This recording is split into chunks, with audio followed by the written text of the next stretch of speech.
Bonjour, je réponds au nom de Bagui Abdoulaziz, étudiant en troisième année de cycle ingénieur en génie rural, option énergie et agroéquipement. Alors je suis là pour présenter cette formation, ce qu'on fait et voilà les débouchés qui existent pour cette formation. Cette formation, ça vise principalement à former des cadres supérieurs qui peuvent occuper des postes dans le public, dans le privé, dans les organisations nationales et internationales, en ingénierie, en conseil, en suivi et évaluation, en gestion et management des projets dans les domaines tels que l'énergie et l'environnement et l'agroéquipement.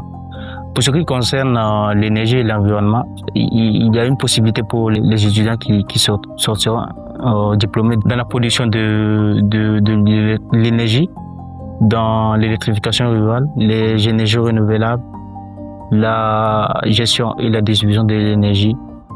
Aussi, ils seront aussi capables d'effectuer des études pour le bilan carbone ou bien pour le bilan énergétique et tout.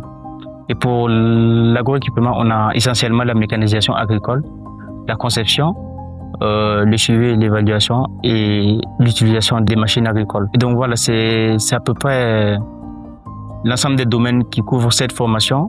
Et aussi, on a eu une introduction d'une nouvelle filière en 2024 qui est le dessalement de l'eau de mer, avec le contexte de stress hydrique et de manque de ressources en eau.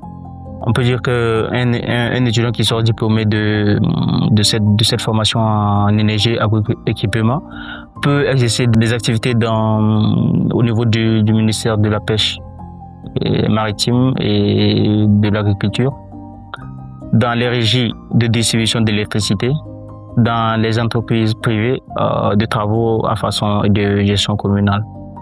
Et on a aussi des entreprises et des coopératives qui exercent dans le milieu rural. Comment accéder à cette formation?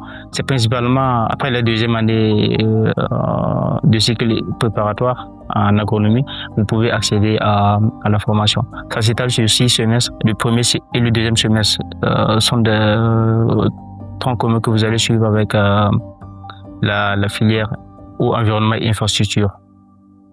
Et maintenant, dès la deuxième année, cycle ingénieur, on va vous scinder en 2 groupes. Et donc, vous allez suivre des cours et tout à part. Ça a été un réel plaisir de pouvoir effectuer cette présentation de la filière. En tout cas, c'est une filière qui a beaucoup d'avenir parce que actuellement, il y a beaucoup de compétences qui sont recherchées dans le domaine de l'énergie, des énergies renouvelables.